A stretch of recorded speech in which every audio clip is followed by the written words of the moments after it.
الأم، العجوز الحكيم، البطل، الشرير، كلها رموز مكررة بشكل دايم في الفن. مفيش فيلم أو مسلسل إلا وكان بيحتوي على الرموز دي.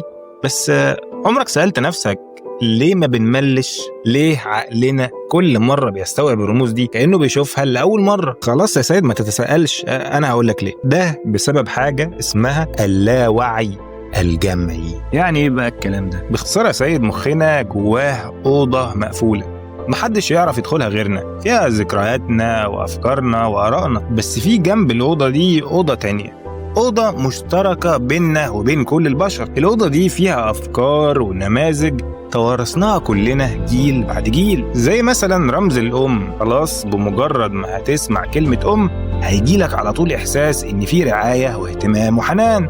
وزي كمان رمز البطل اللي لما بتسمعه على طول بتتخيل شخص بيحارب الدنيا كلها عشان حلمه اللي بيحققه في النهاية. وغيرها كتير من النماذج اللي سماها كارل يونغ archetypes. النماذج دي مش ذكريات بتتشكل مع الوقت، لا دي برامج فطرية بنتولد بيها. كلمة برامج هنا هي بالمعنى الحرفي، بمعنى إن أي شخص هيستوفي بيانات المفهوم اللي اتولدت بيه ده هيكون هو الرمز لهذا المفهوم بالنسبة لك. فأنت مولود بمفهوم الأمومة وعارف إنها بتعني الرعاية والحماية، فلو تلقيت الرعاية دي من واحدة تانية غير أمك زي جدتك مثلا أو أي واحدة تانية، مخك هيتعامل معاها إن هي دي رمز الأم بالنسبة لك حتى لو ما كانتش أمك البيولوجية. فلما تشوف فيلم فيه أم طيبة بتضحي عشان ولادها، مخك هيتقبل الفكرة وهيبدأ يحس بيها حتى لو كانت أمك الحقيقية مش كده، لأن ببساطة مخك عارف إيه ده اللي بيشوفه ده مش جديد عليه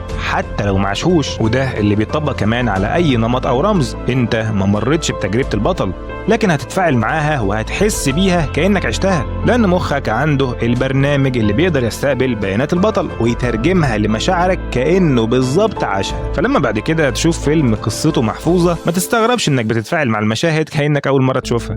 مخك عاش كل التفاصيل اللي انت شايفها دي حتى لو جسمك ما عاشهاش.